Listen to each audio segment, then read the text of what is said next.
सभी को मेरा शुभ अपराह्न, शुभ संध्या, शुभ अभिवादन, राम राम, सत श्री अकाल, जो बोले सो निहाल,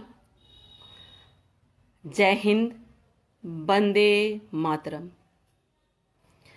आज हमारा विषय है दहेज। दहेज एक ऐसी कुप्रथा है जो हमारे समाज को खोखला कर रहा है। हम बात करने वाले हैं आज दहेज प्रथा और उससे जुड़ी तमाम कुरीतियों से हमारे जीवन पे क्या क्या कुप्रभाव पड़ रहे हैं और हम इससे कैसे प्रभावित हो रहे हैं और हमारा समाज भी कैसे इससे प्रभावित हो रहा है। दहेज की उत्पत्ति कहां से हुई, पहले हम इस पे चर्चा करेंगे। दहेज था कि नहीं था, और ये दहेज आया कैसे, और ये जड़ कैसे जमा गया जो यहां से जाने का नाम नहीं ले रहा है, हमारे समाज से निकलने का नाम नहीं ले रहा है। तमाम कानून धाराएं संविधान में संशोधन होते रह रहा है, नई नई धाराएं ऐड हो रही हैं, फिर भी ये हमारे समाज से निकलने का नाम नहीं ले रहा है। ये एक कोड बन गया है। वैदिक काल में ऐसा कुछ नहीं मिलता है, लेकिन बहुत पहले की बात है, प्राचीन काल में मैं ऐसा संस्कृत में भी पढ़ी हूं कि उस समय कहा जाता था कि ददाति हिरण्यम हिरण्यम जनकः, यानी जनक यानी पिता, जनकः मतलब जो जन्म देने वाला है, जन्मदाता, वो जो स्वर्ण या धन बेटी को विदाई के समय देता था वही होता था, मतलब दहेज के रूप में लोग मानते थे। वो कोई मांगी हुई सामग्री नहीं होती थी। बेटी की विदाई के बाद पिता जो बेटी के साथ उपहार स्वरूप सामग्रियां देता था, जैसे राजा महाराजा होते थे वो हाथी घोड़ा, स्वर्ण मुद्राएं, बहुत सारी सामग्रियां, दास दासियां भी दे देते थे कि मेरी बेटी को कोई तकलीफ ना हो।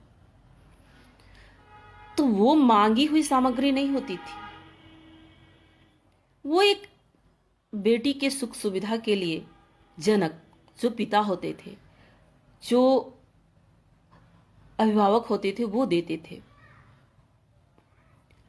और उसके बाद भी ये प्रथा अपने सामर्थ्य के अनुसार चलती रही और इसको बहुत दिनों तक लोग ढोते रहे और ये चलती रही उसी तरह से। जैसे बहुत धनी है वो ज्यादा मात्रा में अपनी बेटियों को सामग्री देते थे, छोटे लोग अपने ही सामर्थ्य के अनुसार अपनी बेटियों को सामग्री देते थे। वो इसलिए देते थे कि अगर बेटी नए घर में जा रही है तो अपनी गृहस्थी नए सिरे से चला सके। वो दहेज नहीं होता था, वो उपहार होता था, प्रेम पूर्वक दी गई उपहार। और धीरे धीरे धीरे धीरे धीरे धीरे ये बढ़ते बढ़ते एक सामाजिक कुरीति में परिवर्तित हो गया। बेटी वाले ने इसे अपने प्रतिष्ठा पे लेकर के ये कहना शुरू कर दिया कि मेरे बेटे को ज्यादा सामग्री मिली है, अर्थात मेरा बेटा काबिल है ज्यादा, इसलिए ज्यादा मिला है,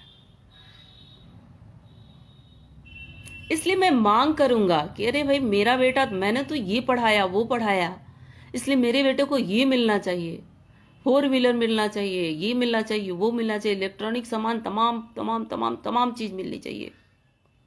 और मैं दिखाऊंगा कि मेरे बेटे को तो इतना मिला है, मुझे इतना मिला है, अर्थात मैं बहुत काबिल इंसान हूं, मेरा बेटा बहुत काबिल इंसान है। अपनी काबिलियत, अपनी बड़प्पन, अपना धौंस जमाने के लिए ये दहेज मांगने लगे लोग। मैंने बेटे को बीए कराया है, मैंने बेटे को एमए कराया है, मेरा बेटा चपरासी है, मेरा बेटा क्लर्क है, मेरा बेटा तो डॉक्टर है, मेरा बेटा इंजीनियर है, तब तो भाव बहुत ज्यादा है। अब सोचिए, ये कीमत लगाते हैं अपने अपने बेटों की, बेचते हैं अपने बेटों को। इनको शर्म नहीं आती है अपने बच्चों की कीमत लगाते हुए। इन्होंने पढ़ाया तो वो बेटी वाले पे एहसान नहीं किया, पैदा किया था इसलिए पढ़ाया। क्या बेटी वाले से दहेज लेने के लिए पढ़ाया था? छोड़ देते पैदा करके। बहुत बहुत बड़ी विडंबना है ये समाज की। अपने बेटे को पढ़ाएंगे और बेटी वाले से पूरा वसूल लेंगे कि हमने बेटे को इतना पढ़ाया है, बेटी वाले को देना पड़ेगा। और बेटी वाले ने क्या पढ़ाया क्या नहीं पढ़ाया इसका तो कोई हिसाब ही नहीं, क्योंकि वो पैसे से नहीं पढ़ाती हैं अपनी बेटियों को। बेटियां पैसे से नहीं पढ़ती हैं, मुफ्त में पढ़ती हैं। जिसने बेटे को पैदा किया वो बहुत काबिल है, और बेटियों को पैदा करने वाले तो गए गुजरे। समाज की बहुत बड़ी कुरीति है ये दहेज, इसे मिटाना होगा। दहेज अधिनियम 1961 बना शुरू में, जिसमें प्रावधान था कि दहेज उत्पीड़न के मामले में 5 साल की सजा होगी और 15,000 का जुर्माना दिया होगा। फिर भी कोई असर नहीं हुआ, कुछ असर ही नहीं पड़ा उन कानूनों का, उन नियमों का, उन धाराओं का। धारा 498A में इसका जिक्र है। धारा 498A, उसमें जिक्र है इसका कि 5 साल की सजा और 15,000 रुपए जुर्माना दे होगा। उसके बाद सब कानून और धाराओं के बाद भी प्रति वर्ष दहेज का केस का जो मामला था, आंकड़ा दिन प्रतिदिन बढ़ता ही गया, घटने का नाम नहीं लिया। उसके बाद फिर संशोधन हुआ 1984-86, ये संशोधन, दूसरा संशोधन हुआ 1984-86 में। उसमें क्या किया गया कि 6 माह की सजा, 6 माह का कारावास और 5,000 रुपए का जुर्माना किया गया, घटा दिया गया। कोई असर तो पड़ नहीं रहा था। फिर संशोधन हुआ, फिर 6 महीने का कारावास और 10,000 रुपए का जुर्माना। कानून तो कानून है, बन जाते हैं, बिकते भी हैं कानून।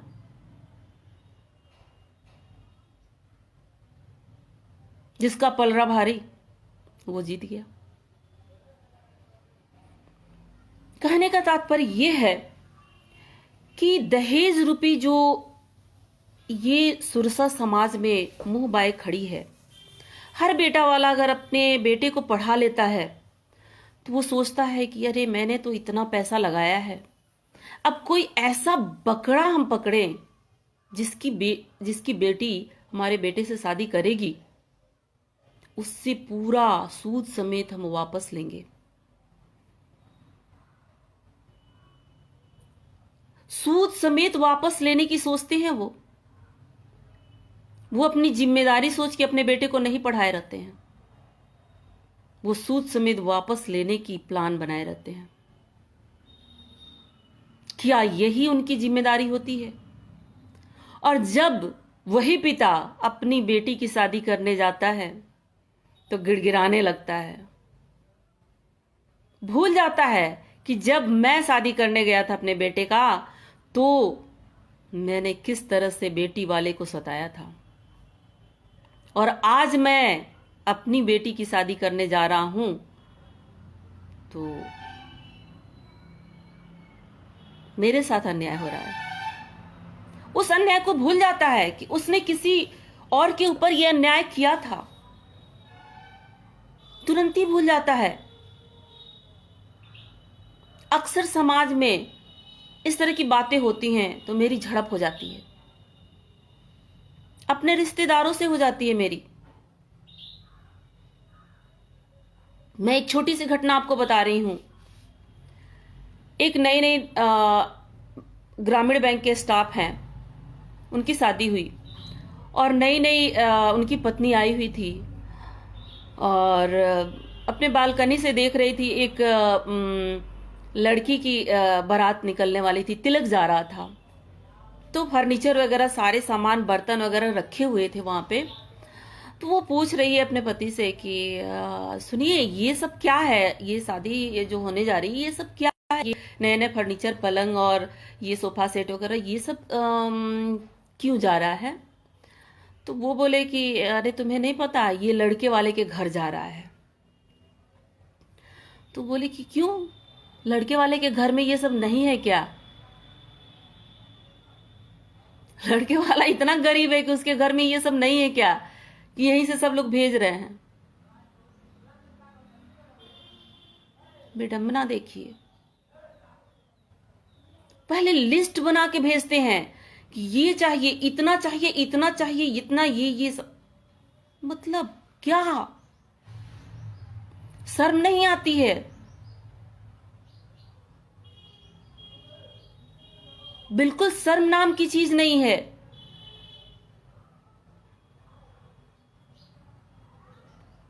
किसी ने कहा कि आपको इतना दहेज देना होगा, आप अगर नहीं देंगे तो मैं तिलक का खर्चा कैसे उठाऊंगा, मैं तिलकारू को कैसे खिला पाऊंगा,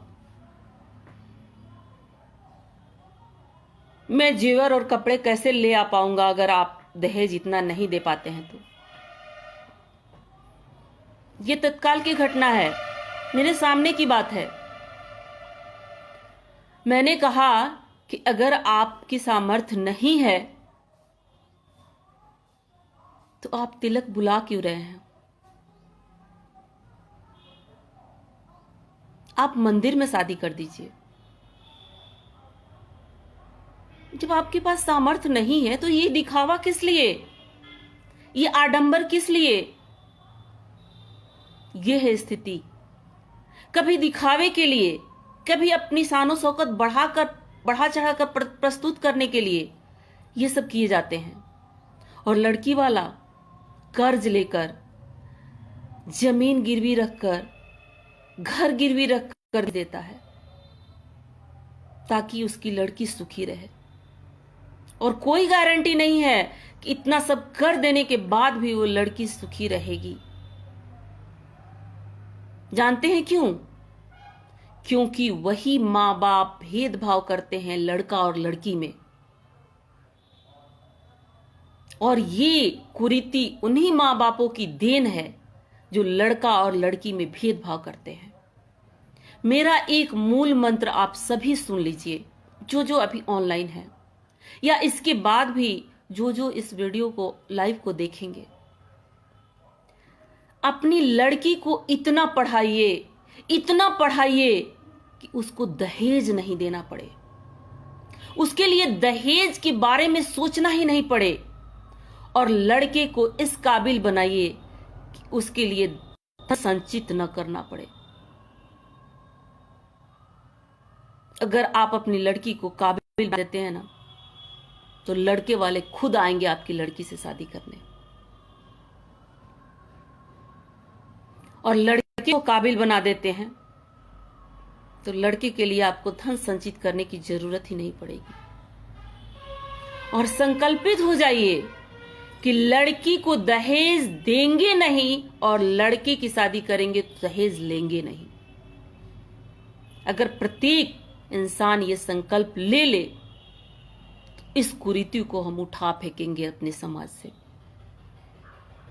लेकिन भूल जाता है, हर इंसान भूल जाता है जब लड़के की शादी करता है तो दहेज की फरमाइश लेता है। उसको याद ही नहीं रहता है कि जब मुझे लड़की की शादी करनी होगी तो दहेज देना भी है। तब उसको याद आता है कि अरे दहेज तो कुरीति है। जब मांगना होता है तो शानो शौकत पगाड़ता है, दिखाता है, अपनी बड़प्पन समाज में प्रस्तुत करता है, क्योंकि उसके पास यही एक दिखावे की चीज रहती है। उसे पता ही नहीं कि वो कितना बड़ा गुनाह कर रहा है, नहीं जानता वो।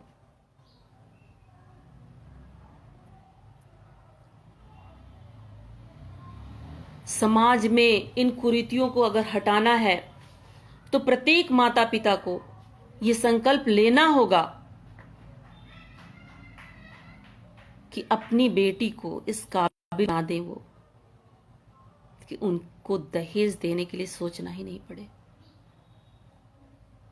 लड़का खुद ऑफर लेके आए उनकी लड़की से शादी करने के लिए बिना दहेज का। और जब लड़के की शादी करें तो लड़के की योग्य कोई लड़की देखकर शादी कर दीजिए, लेकिन दिखावे के लिए दहेज की बात बिल्कुल ना करिए।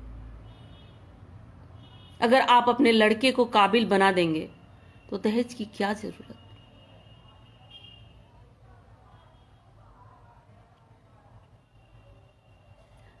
समाज में ये कुरीतियां हम ही पैदा करते हैं, हम ही उसे जीवित रखते हैं। और जीवित ही नहीं रखते हैं, उसको यहीं पे जड़ जमाने के लिए मजबूर कर देते हैं। तो इसे उखाड़ कर फेंकेगा कौन? कोई कानून नहीं। ये हमारा नवीन सोच, नवीन ऊर्जा और हमारी जो शिक्षा है, वो कहा भी गया है कि सिर्फ किताबी ज्ञान शिक्षा नहीं होता है। जब तक सर्वांगीण विकास नहीं हो, सभी क्षेत्रों में हमारी शिक्षाएं मजबूत नहीं हो, सामाजिक क्षेत्र में, मानसिक क्षेत्र में, बौद्धिक क्षेत्र में, आर्थिक क्षेत्र में। कहने का तात्पर्य है कि अगर हम हर क्षेत्र में अपनी बुद्धि का सही ढंग से, सही समय पे, सही तरीके से उपयोग नहीं करते हैं,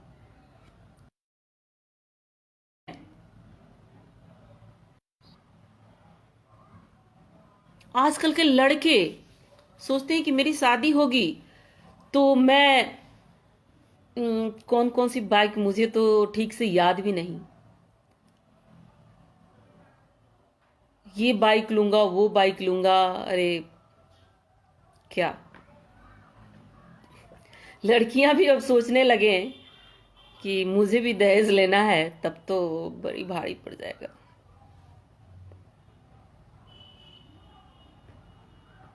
क्या क्या सोच लेते हैं। और ये लड़कों की गलती नहीं है, क्योंकि बचपन से उनके मन में पाला जाता है, तब लड़के ऐसा सोचते हैं। अगर बचपन से आप अपने बच्चे को सिखाएंगे कि ये दहेज कुरीति है बेटा, दहेज की बात नहीं करते हैं, दहेज को मिटाना है, ये दहेज कोई अच्छी चीज नहीं है, तो वो बच्चा बड़ा होके समाज में परिवर्तन लाएगा। वो आप ही की सोच से तो वो अपनी सोच विकसित करेगा ना। जब आप अच्छा नहीं सोचेंगे तो वो कहां से सोचेगा। आप अपनी सोच को विकसित कीजिए। जब आप अपनी सोच को विकसित करेंगे तो विकसित होगा ही।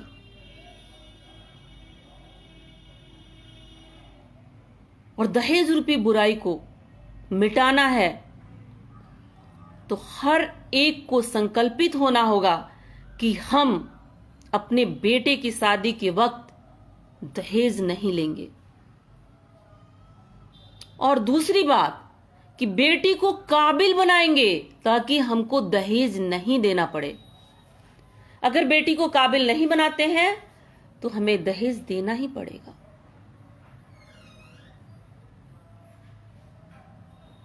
लोग करते हैं क्या, बेटे को पढ़ा देते हैं, अरे बेटा है इसको पढ़ाते हैं ज्यादा, यही तो कुल दीपक है, बेटी तो पराई धन है, दूसरे घर जाना है, कुछ दहेज वेज देके शादी कर देंगे, विदा कर देंगे, चली जाएगी, दूसरे की अमानत है, इसको पढ़ाने की क्या जरूरत। बहुत घटिया सोच रखते हैं आप। फिर दोनों आप ही की औलाद है, दोनों के बराबर दोनों के लिए समान सोच रखिए, दोनों के लिए बराबर सोच रखिए, और दोनों के लिए आपकी समान जिम्मेदारी है। आपने दोनों को जन्म दिया है, दोनों के जीवन को बनाना आपका परम कर्तव्य है। अगर आप सच्चे हृदय से बेटा और बेटी में अंतर नहीं करना चाहते हैं, दहेज को मिटाना चाहते हैं, तो आज ही संकल्पित हो जाइए। और जब हर इंसान संकल्प ले लेगा ना, तो मुश्किल नहीं होगा समाज से इस कुरीति को, कुप्रथा को हटा देना।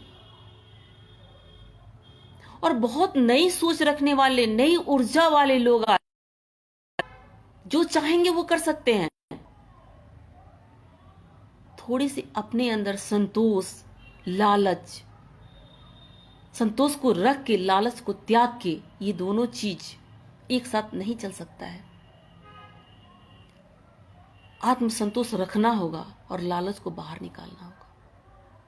ये दोनों शब्द, ये दोनों चीज आपस में एक साथ मेल ही नहीं खाते हैं।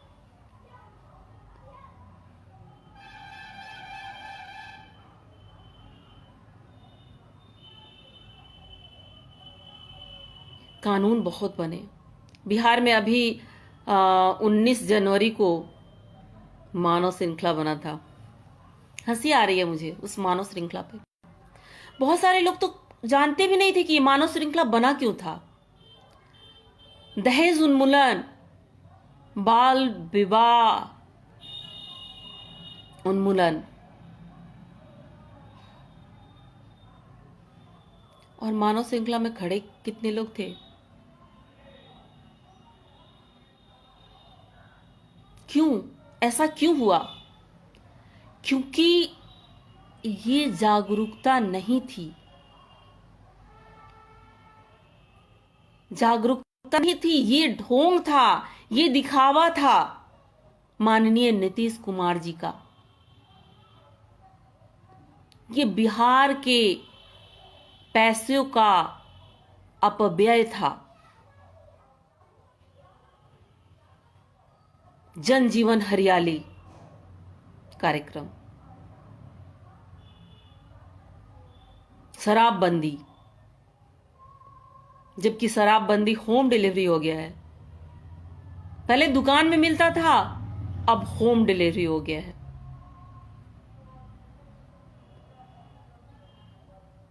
तो दहेज भी अब तो डायरेक्ट खाते में जाएगा या कैसे जाएगा ये भी पता नहीं चल रहा है। ये भी और सुविधाजनक हो जाएगा लगता है। ऐसे कुछ नहीं होने वाला है माननीय नीतीश जी। जब तक आप शिक्षा पे ध्यान नहीं देंगे, जब तक आप शिक्षकों पे ध्यान नहीं देंगे,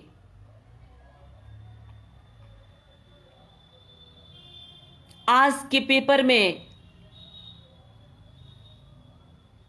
पुलिस कर्मी हड़ताल पे, बिजली कर्मी हड़ताल पे, शिक्षक हड़ताल पे, ये हड़ताल पे, वो हड़ताल पे, क्यों?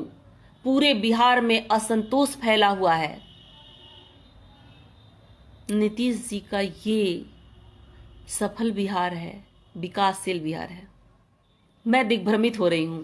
मैं अपने मुद्दे पे आती हूं।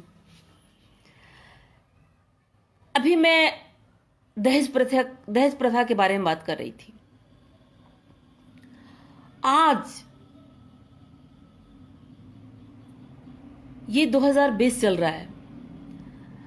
2061 से लेके 2015 तक के आंकड़े को देखते हुए मैं आपको बता देना चाहती हूं कि प्रति वर्ष दहेज से जुड़े हुए जितने मामले आए हैं उनमें ग्राफ बढ़ता ही गया है। 2015 में 1,13,604 मामले आए, जो हर वर्ष में बढ़ते हुए ग्राफ का सबसे ऊंचा ग्राफ था। बढ़ते ग्राफ का सबसे ऊंचा ग्राफ था ये। क्यों? क्योंकि कानून बना, संशोधन हुआ, लागू भी हुआ, लेकिन कुछ नहीं हुआ। कोई फॉलो ही नहीं करता है। कहां कानून फॉलो होता है? कोई कानून फॉलो करता है? क्यों नहीं करता है? कानून कोई फॉलो क्यों नहीं करता है? सोचने की बात है। आपने देखा है, अपराध होता रहता है, पुलिस देखती रहती है। जब हो जाता है तो जाके निर्दोष को पकड़ लेती है। दोषी जब भाग जाता है तो निर्दोष को पकड़ती है। हमने देखा है, आपने देखा है। यह है कानून व्यवस्था। कानून को कौन फॉलो करेगा? ये लोकतंत्र है, जबकि लोकतंत्र सबसे अच्छा तंत्र माना जाता है। और इस लोकतंत्र में इतनी गड़बड़ियां हैं जितनी राजतंत्र में नहीं हुआ करती थी। कहा जाता है ना कि जनता का शासन जनता के द्वारा चल रहा है, लेकिन नहीं। ये जो नेता लोग हैं ना, ये हमारे प्रतिनिधि नहीं हैं। ये हमारा शोषण करने के लिए बैठे हैं। ये हमारा शोषण करते हैं, हमारे पैसे से ऐश करते हैं। और इनका जो पेमेंट होता है वो निःशुल्क, उस पे कोई टैक्स नहीं होता है और हर चीज इनको निःशुल्क मिलता है। और ये कोई लाभ के भी पद पे नहीं होते हैं। लेकिन अगर एक छोटा सा मजदूर भी है ना तो उसको टैक्स देना होता है। एक किसान भी है तो उसको टैक्स देना होता है। और इनका सब कुछ फ्री और वेतन बिना टैक्स का। कोई लाभ के पद पे नहीं है। एक दिन के लिए भी सांसद बने तो पेंशन जीवन भर, 2-2, 3-3 पेंशन लेंगे। सोचिए, ये हमारा शोषण करते हैं। और ये इसीलिए होता है कि कानून को कोई फॉलो नहीं करता है और कानून को कोई नहीं जानता है कि कानून है क्या। पुलिस अपराध होने के बाद पहुंचती है और पुलिस दोषी को नहीं पकड़ती है।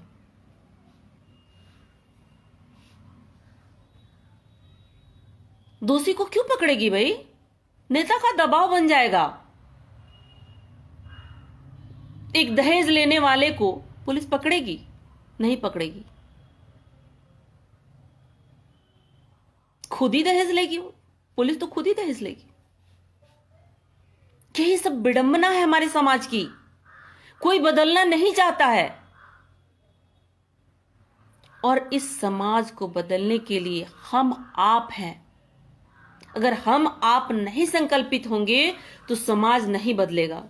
ये कानून नहीं बदलने वाला है समाज को,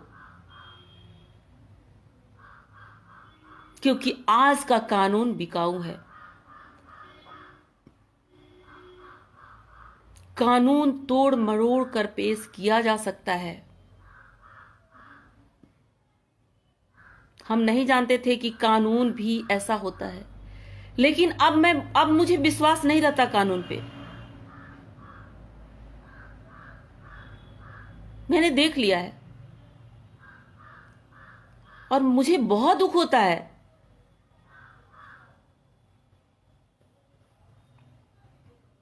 तो आज आप लोग सभी लोग मिलके ये संकल्प लें कि इस कुरीति को समाज से मिटाना है, और आप रहें या ना रहें, आपका योगदान इस कार्य में होना चाहिए। आपका एक छोटा सा कदम बहुत बड़ा परिवर्तन ला सकता है। और क्या पता, एक छोटा सा कदम ही एक क्रांति का रूप ले ले। तो आइए मिलके संकल्प लें, इस धरती, आकाश और वायु को साक्षी मानकर मैं ये संकल्पित हूं, मैं संकल्प लेता हूं कि मैं भविष्य में अपनी बेटी की जहां शादी करूंगा या करूंगी, वहां दहेज नहीं दूंगा या दूंगी, और बेटे की शादी करूंगा या करूंगी तो दहेज नहीं लूंगा, नहीं लूंगी। ये मेरा आप सबसे, अपने आप से, इस पृथ्वी, आकाश, वायु, सूर्य और चंद्रमा को साक्षी मानकर वादा है।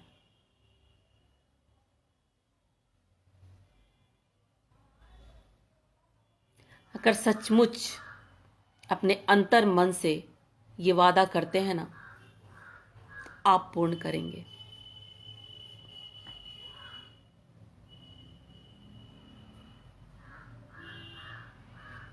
और भावना रखिए, सर्वे भवन्तु सुखिनः, सर्वे सन्तु निरामया, सर्वे भद्राणि पश्यन्तु मां कश्चित् दुःख भाग् भवेत्। कभी किसी को कोई दुख ना हो, किसी को कष्ट ना हो, सब सुखी रहें, सब आनंदित रहें, सब प्रसन्न रहें। यही कामना आपके हृदय में रहे।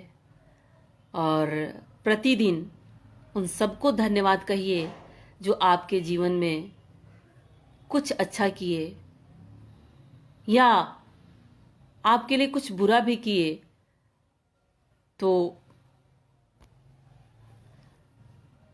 उससे आपको एक नई सीख मिली। ये सब भी आपके लिए बहुत मायने रखता है। मेरी बातों से अगर किसी को गलती से भी ठेस लगी हो तो मैं हृदय से क्षमा प्रार्थी हूं। और अंत में मैं आप सभी से विदा लेती हूं। धन्यवाद।